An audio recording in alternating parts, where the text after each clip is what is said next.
How to create Discord server. Hi everybody, welcome back to our channel. In this video, I'm going to show you the procedure on how can you create Discord server.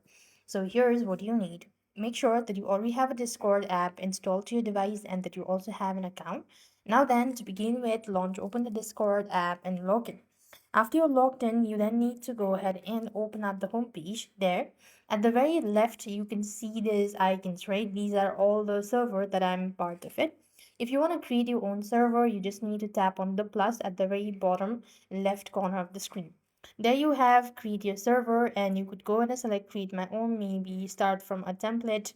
You could do that, or maybe join a server as well. If you want to create your own, you just have to tap on create my own, whether it's for club or community or me and my friends. You just have to select that.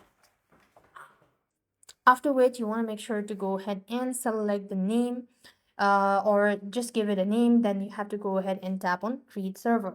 As you've done that, you can then go ahead and enable this link. If you want to go ahead and share it with your people, friends, you could do that by tapping on share link, and this is basically how you're supposed to create Discord server.